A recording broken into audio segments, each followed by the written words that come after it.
So what if I told you our entire monetary system, the very money in your pocket, was built on a kind of illusion? Well, today we're going to deconstruct a pretty radical economic theory that says exactly that. And it all starts with this one very strange financial document. All right, so the first piece of this puzzle is a promissory note. Now, it was created by a private citizen, not a bank or a government. At first glance, it looks kind of official, right? It even cites specific laws. But then it makes a claim that just seems, well, completely impossible. And there it is. The note just flat out declares that a tiny speck of silver, 1 milligram, is worth the same as a whole British pound. You know, a statement like that, it just flips our entire concept of money on its head. And that's the big question, isn't it? This is the central mystery we're unpacking here. How on earth can one person just decide to bypass the entire global financial system and say, nope, this is what a pound is worth now? So who's behind this? Meet the note's author, Jason Bryan Taylor. And he isn't claiming to have some kind of magic wand. No, he argues his authority actually comes from an existing legal framework, specifically the Bills of Exchange Act of 1882.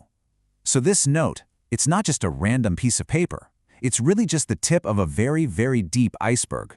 Let's dig into the theory it's built on.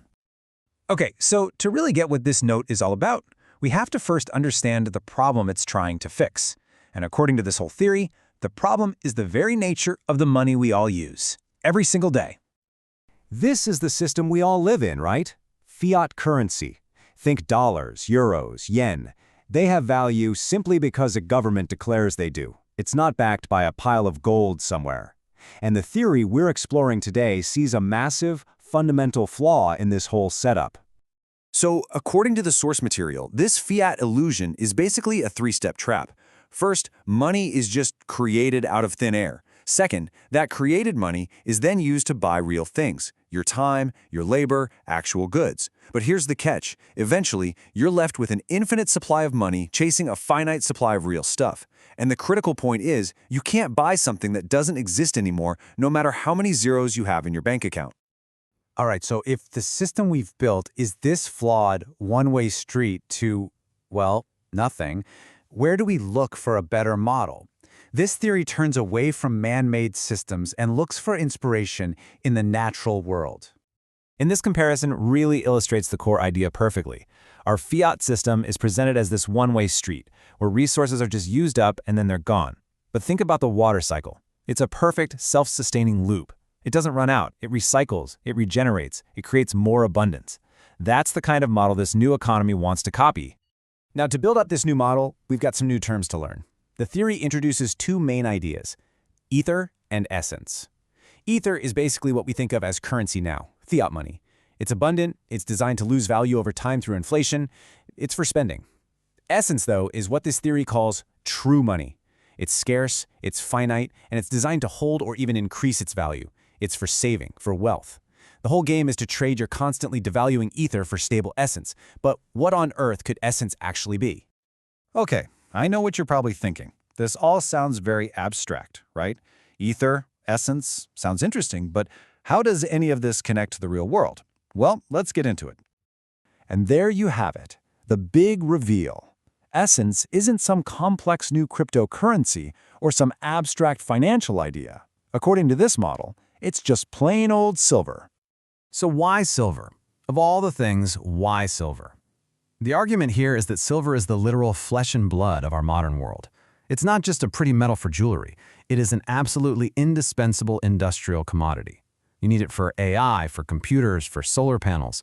Pretty much every single piece of high technology relies on it. And that makes it both essential and, more importantly, increasingly scarce.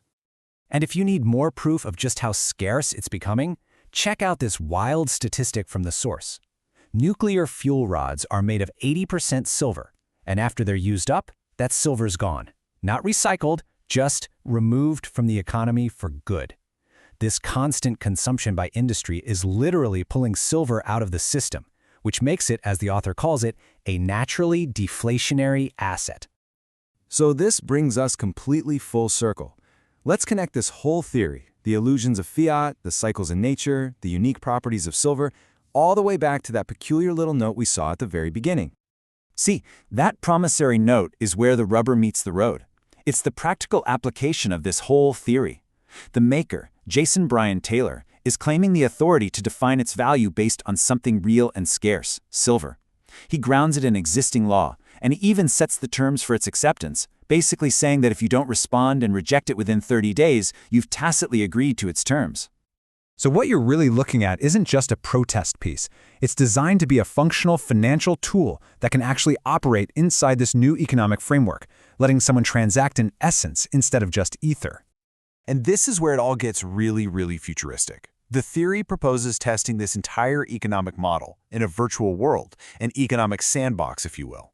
The platform they suggest is Earth2.io. In this simulation, silver would represent all physical matter, all the essence, and the whole system would be run and controlled by an AI. So there you have it.